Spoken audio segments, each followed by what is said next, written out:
bienvenue pour cette première vidéo de la chaîne Biosphere. Pour ce premier épisode, et comme tous les épisodes qui vont suivre, je vais tâcher de traiter des thèmes se rapportant de près ou de loin à la biologie. Et aujourd'hui on commence tout de suite en traitant le mal des transports. Ça vous dit tous plus ou moins quelque chose. Ça peut survenir à n'importe quel moment pendant un trajet en voiture, mais il y a quand même quelques facteurs déclenchants. Comme par exemple lire un bouquin, encore suivre une vidéo sur son téléphone, ou même jouer à la console. Et donc là, sans avertissement, vous commencez à avoir des nausées fort sympathiques qui ont la particularité de persister même après que vous soyez soulagé. Et donc la question du jour, pourquoi est-on malade en voiture?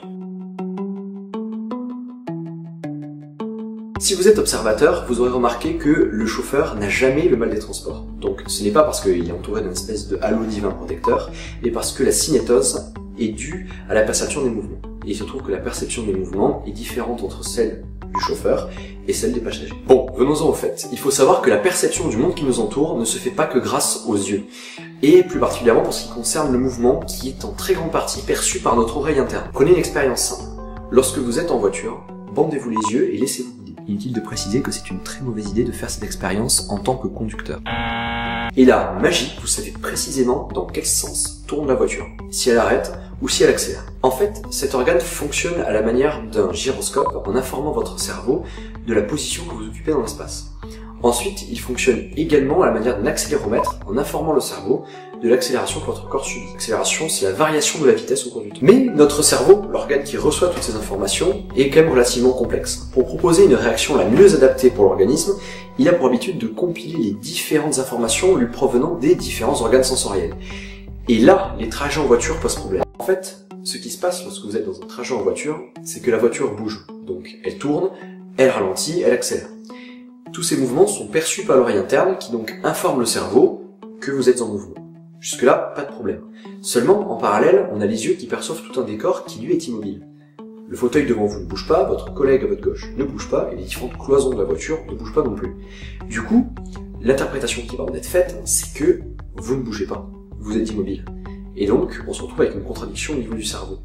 L'oreille interne indique que vous bougez et les yeux indiquent que vous êtes immobile. Et le cerveau n'aime pas les contradictions. Il va interpréter ça comme un empoisonnement aux neurotoxines, c'est-à-dire aux différentes toxines qui affectent le système nerveux. Et il va déclencher donc des mécanismes de défense contre ces neurotoxines. Et le plus basique d'entre eux, c'est le vomissement, d'où les nausées lorsque vous êtes en voiture. On retrouve ces conflits d'information dans bien des moyens de transport, que ce soit dans les bateaux, les avions ou les voitures. Et donc, c'est pour ça qu'on entend parler de mal de l'air, mal de mer, mal de voiture. On peut même aller un petit peu plus loin en comprenant pourquoi certaines personnes se sentent mal devant les films en caméra emportée.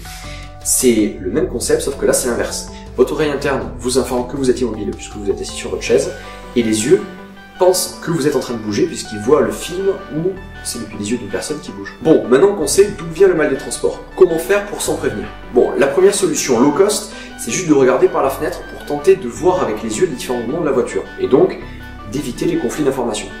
D'ailleurs, c'est pour ça que le chauffeur, en fin de compte, n'a jamais le mal des transports, parce que vu qu'il regarde la route, il est au fait avec les yeux de tout le mouvement de la voiture, et donc il n'y a pas le conflit d'information en ce qui concerne le chauffeur. Donc il existe bien sûr des médicaments qui permettent en fait d'inhiber le réflexe déclenché par le cerveau. Donc c'est une sorte de sédatif, rien de bien extraordinaire, on ouvre des trucs un peu plus loin. Et là, les Français ont fait fort en inventant des lunettes pourvues de cercles à moitié remplis de liquide de couleur pour qu'on puisse le voir. Et ce qui fait qu'en fait, à chaque mouvement de la voiture, le liquide est mis également en mouvement dans les cercles, donc se penchant par exemple en fonction des différents virages. Ce qui permet en fait aux yeux donc de percevoir les différents mouvements de la voiture puisqu'ils sont retranscrits dans le liquide. Et donc, c'est gagné. Le conflit d'information n'a plus lieu d'être puisque les yeux perçoivent le mouvement. Donc voilà, maintenant vous savez comment éviter le mal des transports. Pensez juste à lever la tête de votre bouquin quand vous êtes en voiture.